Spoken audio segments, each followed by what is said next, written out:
Hi, അപ്പോൾ എല്ലാവർക്കും നമ്മുടെ പുതിയൊരു വീഡിയോയിലേക്ക് വീണ്ടും സ്വാഗതം. അപ്പോൾ ഇന്നത്തെ ക്ലാസ്സിലൂടെ നമ്മുടെ കേരള PSCയിലെ ഇനി വരുന്ന പരീക്ഷകളിൽ ചോദിക്കാൻ ചാൻസ് ഉള്ള പ്രധാനപ്പെട്ട 15 കറണ്ട് അഫയേഴ്സ് ക്വസ്റ്റ്യൻസ് നമുക്ക് പഠിച്ചു പോവാം. അപ്പോൾ നമ്മുടെ വീഡിയോ നിങ്ങൾക്ക് ഇഷ്ടപ്പെടുന്നുണ്ട്, യൂസ്ഫുൾ ആവുന്നുണ്ടെങ്കിൽ തീർച്ചയായും വീഡിയോ ലൈക്ക് ചെയ്യുക, നിങ്ങളുടെ അഭിപ്രായങ്ങൾ നമ്മളെ കമൻസിലൂടെ അറിയിക്കുക. അപ്പോൾ നമ്മുടെ ചാനൽ സബ്സ്ക്രൈബ് ചെയ്യാതെ വീഡിയോ കാണുന്നുണ്ടെങ്കിൽ പ്ലീസ് നമ്മുടെ ചാനൽ ഒന്ന് സബ്സ്ക്രൈബ് ചെയ്ത് സപ്പോർട്ട് ചെയ്യുക കേട്ടോ.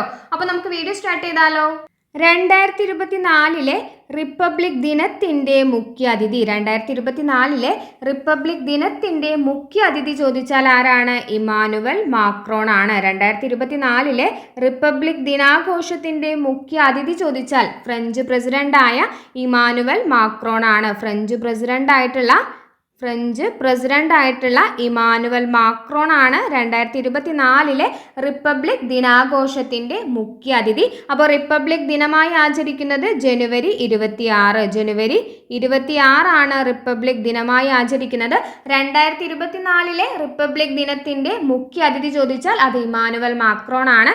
2023 ചോദിച്ചാൽ ആരാണ്? ഈജിപ്തിൻ്റെ പ്രസിഡന്റായിട്ടുള്ള അൽ സിസി ആണ്. അൽ സിസി ആയിരുന്നു 2023 ഈജിപ്തിൻ്റെ പ്രസിഡന്റ് ആയിട്ടുള്ള അൽ സിസി ആയിരുന്നു കേട്ടോ. ഈജിപ്തിൻ്റെ പ്രസിഡന്റ് ആയിട്ടുള്ള അൽ സിസി ആയിരുന്നു 2023 റിപ്പബ്ലിക് ദിനാഘോഷത്തിൻ്റെ മുഖ്യ അതിഥി. 2024 ചോദിച്ചാൽ ആരാണ്? ഫ്രഞ്ച് പ്രസിഡന്റായ ഇമാനുവൽ മാക്രോൺ ആണ്. 2024 ഏകീകൃത സിവിൽ കോഡ് നടപ്പിലാക്കിയ സംസ്ഥാനം. 2024 ഏകീകൃത സിവിൽ കോഡ് നടപ്പിലാക്കിയ സംസ്ഥാനം ചോദിച്ചാൽ അത് ഉത്തരാഖണ്ഡ് ആണ്. 2024 ഏകീകൃത സിവിൽ കോഡ് നടപ്പിലാക്കിയ സംസ്ഥാനമാണ് ഉത്തരാഖണ്ഡ്. കേന്ദ്രമന്ത്രിയായ ആദ്യ മലയാളി വനിത എന്ന ബഹുമതിക്ക് അർഹയായ ആരുടെ 125ാമത് ജന്മവാർഷികമാണ് 2024 മാർച്ച് 27 ആഘോഷിച്ചത്? കേന്ദ്രമന്ത്രിയായ ആദ്യ മലയാളി വനിതയാണ് ലക്ഷ്മി എൻ മേനോൻ. ലക്ഷ്മി എൻ മേനോൻ ആണ് കേന്ദ്രമന്ത്രിയായ ആദ്യ മലയാളി വനിത. അപ്പോൾ ലക്ഷ്മി എൻ മേനോന്റെ 125ാമത് ജന്മവാർഷികം ആഘോഷിച്ചത് 2024 മാർച്ച് 27. 2024 മാർച്ച് 27 കേന്ദ്രമന്ത്രിയായ ആദ്യ മലയാളി വനിതയായ ലക്ഷ്മി എൻ മേനോന്റെ 125ാമത് ജന്മവാർഷികം ആഘോഷിച്ചത്. കേരളത്തിലെ ആദ്യ ഡിജിറ്റൽ സാക്ഷരതാ മണ്ഡലം ചോദിച്ചാൽ തളിപ്പറമ്പ്. കേരളത്തിലെ ആദ്യ ഡിജിറ്റൽ സാക്ഷരതാ മണ്ഡലം ചോദിച്ചാൽ തളിപ്പറമ്പാണ്.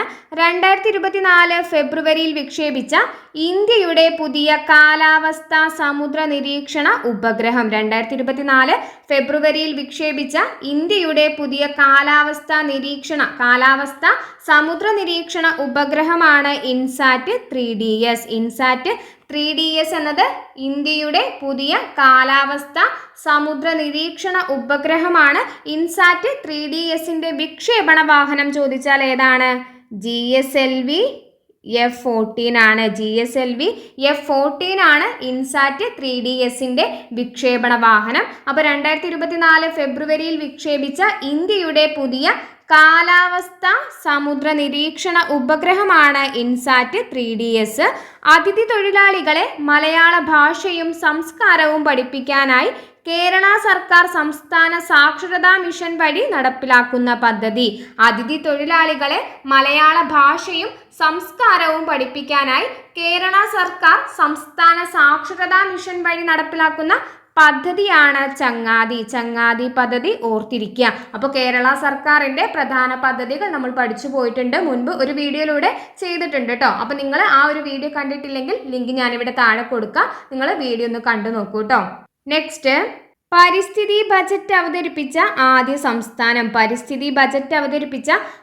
സംസ്ഥാനം ചോദിച്ചാൽ കേരളമാണ്. പരിസ്ഥിതി ബജറ്റ് അവതരിപ്പിച്ച ആദ്യ സംസ്ഥാനമാണ് കേരളം. മനുഷ്യ വന്യജീവി സംഘർഷം പ്രത്യേക ദുരന്തമായി പ്രഖ്യാപിക്കുന്ന ആദ്യ സംസ്ഥാനം. വന്യജീവി സംഘർഷം പ്രത്യേക ദുരന്തമായി പ്രഖ്യാപിക്കുന്ന ആദ്യ സംസ്ഥാനം ചോദിച്ചാൽ കേരളമാണ്. അപ്പോൾ പരിസ്ഥിതി ബജറ്റ് അവതരിപ്പിച്ച ആദ്യ സംസ്ഥാനമാണ് കേരളം.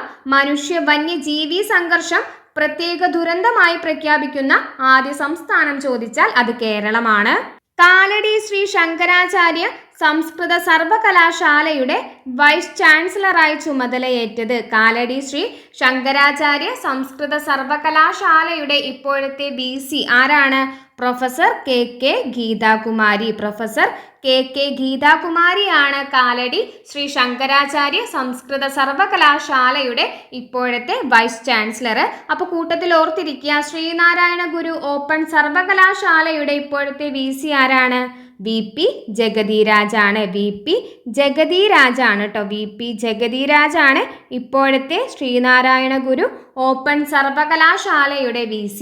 അപ്പോൾ കാലടി ശ്രീ ശങ്കരാചാര്യ സംസ്കൃത സർവകലാശാലയുടെ ഇപ്പോഴത്തെ VC ചോദിച്ചാൽ പ്രൊഫസർ KK ഗീതാകുമാരിയാണ്. ശ്രീനാരായണ ഗുരു ഓപ്പൺ സർവകലാശാലയുടെ ഇപ്പോഴത്തെ VC ചോദിച്ചാൽ അത് VP ജഗതിരാജ്. 2023 33ാമത് സരസ്വതി സമ്മാൻ പുരസ്കാര ജേതാവ്. 2023 33ാമത് സരസ്വതി സമ്മാൻ പുരസ്കാര ജേതാവ് ചോദിച്ചാൽ പ്രഭാവർമ്മ. 2023 33ാമത് സരസ്വതി സമ്മാൻ പുരസ്കാര ജേതാവ് പ്രഭാവർമ്മയാണ്. അദ്ദേഹത്തിന്റെ കൃതി ചോദിച്ചാൽ ഏതാണ്? പ്രഭാവർമ്മയുടെ കൃതി ചോദിച്ചാൽ രൗദ്ര സാത്വികം എന്നതാണ്. രൗദ്ര സാത്വികം എന്ന കൃതിക്കാണ് 2023 33ാമത് സരസ്വതി സമ്മാന പുരസ്കാരം ലഭിച്ചത്. അപ്പോൾ 2023 33ാമത് സരസ്വതി സമ്മാന പുരസ്കാര ജേതാവ് ചോദിച്ചാൽ പ്രഭാവർമ്മയാണ്. പ്രഭാവർമ്മയുടെ കൃതി ഓർത്തിരിക്കുക, രൗദ്ര സാത്വികം എന്നതാണ്. 2023 മാതൃഭൂമി സാഹിത്യ പുരസ്കാര ജേതാവ് ചോദിച്ചാൽ ആരാണ്? 2023 മാതൃഭൂമി സാഹിത്യ പുരസ്കാര ജേതാവ്. മാതൃഭൂമി സാഹിത്യ പുരസ്കാര ജേതാവ് ചോദിച്ചാൽ സാഹിത്യ പുരസ്കാര ജേതാവ് ആരാണ്? മാതൃഭൂമി സാഹിത്യ പുരസ്കാര ജേതാവ് ചോദിച്ചാൽ അത് സക്കറിയ. സക്കറിയയാണ് 2023 മാതൃഭൂമി സാഹിത്യ പുരസ്കാര ജേതാവ്. അപ്പോൾ പ്രധാനപ്പെട്ട പുരസ്കാരങ്ങൾ നമ്മൾ കോഡിലൂടെ വീഡിയോ ചെയ്തിട്ടുണ്ട്. 2 വീഡിയോ ആയിട്ട് ചെയ്തിട്ടുണ്ട് കേട്ടോ. അപ്പോൾ അതിൻ്റെ ലിങ്ക് ഞാനിവിടെ താഴെ കൊടുക്കാം. നിങ്ങൾ വീഡിയോ കണ്ടു നോക്കുക. നിങ്ങൾക്ക് തീർച്ചയായും അത് യൂസ്ഫുൾ ആവും കേട്ടോ. നെക്സ്റ്റ്, ബ്രഹ്മപുരം മാലിന്യ പ്ലാന്റ് പ്രമേയമാക്കി അനിൽ തോമസ് സംവിധാനം ചെയ്ത സിനിമ. ബ്രഹ്മപുരം മാലിന്യ പ്ലാന്റ് പ്രമേയമാക്കി അനിൽ തോമസ് സംവിധാനം ചെയ്ത സിനിമയാണ് ഇതുവരെ. ഇതുവരെ എന്നത് ബ്രഹ്മപുരം മാലിന്യ പ്ലാന്റ് പ്രമേയമാക്കി അനിൽ തോമസ് സംവിധാനം ചെയ്ത സിനിമയാണ് ഇതുവരെ എന്നത്. അപ്പോൾ മുൻപ് PSC ചോദിച്ചിട്ടുണ്ട്, ബ്രഹ്മപുരം മാലിന്യ സംസ്കരണശാലയിൽ ഉണ്ടായ തീപിടുത്തത്തെ തുടർന്ന് കൊച്ചി കോർപ്പറേഷന് 100 കോടി പിഴ ചുമത്തിയ നീതിപീഠം ഏതാണ്? അത് ദേശീയ ഹരിത ട്രിബ്യൂൺ ആണ്. ഓർത്തിരിക്കുക, മുൻപ് PSC ചോദിച്ച ഒരു ക്വസ്റ്റ്യൻ ആണ് കേട്ടോ. എന്താണ്? ബ്രഹ്മപുരം മാലിന്യ പ്ലാന്റിലുണ്ടായ തീപിടുത്തത്തെ തുടർന്ന് കൊച്ചി കോർപ്പറേഷന് 100 കോടി പിഴ ചുമത്തിയ നീതിപീഠം ചോദിച്ചാൽ അത് ദേശീയ ഹരിത ട്രിബ്യൂൺ ആണ്. അപ്പോൾ ബ്രഹ്മപുരം മാലിന്യ പ്ലാന്റ് പ്രമേയമാക്കി അനിൽ തോമസ് സംവിധാനം ചെയ്ത സിനിമയാണ് ഇതുവരെ എന്നത്. അപ്പോൾ മുൻപ് നമ്മൾ പഠിച്ചു പോയിട്ടുണ്ട്, അയ്യങ്കാളിയുടെ ജീവിതത്തെ ആസ്പദമാക്കി നിർമ്മിച്ച ചലച്ചിത്രം ഏതാണ്? അയ്യങ്കാളിയുടെ ജീവിതത്തെ ആസ്പദമാക്കി നിർമ്മിച്ച ചലച്ചിത്രം കതിരവൻ എന്നതാണ്. കതിരവൻ എന്നത് അയ്യങ്കാളിയുടെ ജീവിതത്തെ ആസ്പദമാക്കി നിർമ്മിച്ച ചലച്ചിത്രമാണ്. കതിരവൻ എന്ന സിനിമ സംവിധാനം ചെയ്യുന്നത് അരുൺ രാജ് ആണ്. രണ്ടും ഓർത്തിരിക്കുക കേട്ടോ. അരുൺ രാജ് ആണ് കതിരവൻ എന്ന സിനിമ സംവിധാനം ചെയ്യുന്നത്. അപ്പോൾ ബ്രഹ്മപുരം മാലിന്യ പ്ലാന്റ് പ്രമേയമാക്കി അനിൽ തോമസ് സംവിധാനം ചെയ്ത സിനിമയാണ് ഇതുവരെ എന്നത്. സർക്കാരിൻ്റെ ഉടമസ്ഥതയിലുള്ള ഇന്ത്യയിലെ ആദ്യ OTT പ്ലാറ്റ്ഫോം. സർക്കാരിൻ്റെ ഉടമസ്ഥതയിലുള്ള ഇന്ത്യയിലെ ആദ്യ OTT പ്ലാറ്റ്ഫോം ചോദിച്ചാൽ സി സ്പേസ് എന്നതാണ്. സി സ്പേസ് എന്ന OTT പ്ലാറ്റ്ഫോം ആരംഭിച്ചത് കേരള സർക്കാരാണ്. കൂട്ടത്തിൽ അതുകൂടി ഓർത്തിരിക്കുക കേട്ടോ. കേരള സർക്കാരാണ് സി സ്പേസ് എന്ന OTT പ്ലാറ്റ്ഫോം ആരംഭിച്ചത്. അപ്പോൾ സർക്കാരിൻ്റെ ഉടമസ്ഥതയിലുള്ള ഇന്ത്യയിലെ തന്നെ ആദ്യത്തെ OTT പ്ലാറ്റ്ഫോമാണ് സി സ്പേസ് എന്നത്. സി സ്പേസ് എന്ന OTT പ്ലാറ്റ്ഫോം ആരംഭിച്ചത് കേരള സർക്കാരാണ് എന്നും ഓർത്തിരിക്കുക. ആദിവാസി ജനതയ്ക്ക് ആരോഗ്യ സേവനങ്ങൾ നേരിട്ടെത്തിക്കുക എന്ന ലക്ഷ്യത്തോടെ സംസ്ഥാന വനം വകുപ്പ് നടപ്പിലാക്കുന്ന പദ്ധതി എന്താണ്? ആദിവാസി ജനതയ്ക്ക് ആരോഗ്യ സേവനങ്ങൾ നേരിട്ടെത്തിക്കുക എന്ന ലക്ഷ്യത്തോടെ സംസ്ഥാന വനം വകുപ്പ് നടപ്പിലാക്കുന്ന പദ്ധതി സ്നേഹഹസ്തം. സ്നേഹഹസ്തം എന്ന പദ്ധതി കേട്ടോ. സ്നേഹഹസ്തം എന്ന പദ്ധതി എന്താണ്? ആദിവാസി ജനതയ്ക്ക് ആരോഗ്യ സേവനങ്ങൾ നേരിട്ടെത്തിക്കുക എന്ന ലക്ഷ്യത്തോട് കൂടിയിട്ട് സംസ്ഥാന വനം വകുപ്പ് നടപ്പിലാക്കുന്ന പദ്ധതിയാണ് സ്നേഹഹസ്തം. 2024 ഭാരതരത്ന മരണാനന്തര ബഹുമതിയായി ലഭിച്ച മലയാളി. 2024 ഭാരതരത്ന മരണാനന്തര ബഹുമതിയായി ലഭിച്ച മലയാളി ചോദിച്ചാൽ അത് MS സ്വാമിനാഥനാണ്. ഇന്ത്യൻ ഹരിത വിപ്ലവത്തിന്റെ പിതാവ് എന്നറിയപ്പെടുന്ന MS സ്വാമിനാഥനാണ് 2024 ഭാരതരത്ന മരണാനന്തര ബഹുമതിയായി ലഭിച്ച മലയാളി. അപ്പോൾ MS സ്വാമിനാഥൻ അന്തരിച്ചത് 2023 സെപ്റ്റംബർ 28. ഇതെല്ലാം PSC മുൻപ് ചോദിച്ചിട്ടുള്ള ക്വസ്റ്റ്യൻസ് ആണ്. 2023 സെപ്റ്റംബർ 28 ഇന്ത്യൻ ഹരിത വിപ്ലവത്തിന്റെ പിതാവായ MS സ്വാമിനാഥൻ അന്തരിച്ചത്. അപ്പോൾ 2024 മരണാനന്തര ബഹുമതിയായി ഭാരതരത്നം ലഭിച്ചത് ആർക്കൊക്കെയാണ്? 2024 മരണാനന്തര ബഹുമതിയായി ഭാരതരത്നം ലഭിച്ചത് ആർക്കൊക്കെയാണ്? PV നരസിംഹറാവു, PV നരസിംഹറാവു, ചൗധരി ചരൺ സിംഗ്, പിന്നെ MS സ്വാമിനാഥൻ, കർപ്പൂരി താക്കൂർ ആണ് കേട്ടോ.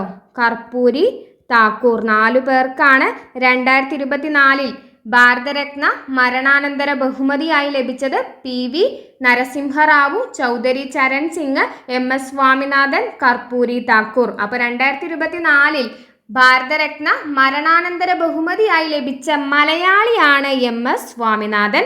സംസ്ഥാന നിയമവകുപ്പ് പോക്സോ നിയമത്തെക്കുറിച്ച് നിർമ്മിച്ച ഹ്രസ്വ ചലച്ചിത്രം. സംസ്ഥാന നിയമവകുപ്പ് പോക്സോ നിയമത്തെക്കുറിച്ച് നിർമ്മിച്ച ഹ്രസ്വ ചലച്ചിത്രം ചോദിച്ചാൽ അത് മാറ്റുലിയാണ്. മാറ്റുലി എന്നത് സംസ്ഥാന നിയമവകുപ്പ് പോക്സോ നിയമത്തെക്കുറിച്ച് നിർമ്മിച്ച ഹ്രസ്വ ചലച്ചിത്രമാണ്. അപ്പോൾ ഇന്ന് നമ്മൾ പഠിച്ചിട്ടുള്ളത് പ്രധാനപ്പെട്ട 15 കറണ്ട് അഫയേഴ്സ് ക്വസ്റ്റ്യൻസ് ആണ്. വീഡിയോ ഇഷ്ടപ്പെട്ടാൽ തീർച്ചയായും ലൈക്ക് ചെയ്യുക. നിങ്ങളുടെ അഭിപ്രായങ്ങൾ നമ്മളെ കമൻസിലൂടെ അറിയിക്കുക. അപ്പോൾ നമ്മുടെ ചാനൽ സബ്സ്ക്രൈബ് ചെയ്യാതെ വീഡിയോ കാണുന്നുണ്ടെങ്കിൽ പ്ലീസ് നമ്മുടെ ചാനൽ ഒന്ന് സബ്സ്ക്രൈബ് ചെയ്ത് സപ്പോർട്ട് ചെയ്യുക കേട്ടോ. താങ്ക്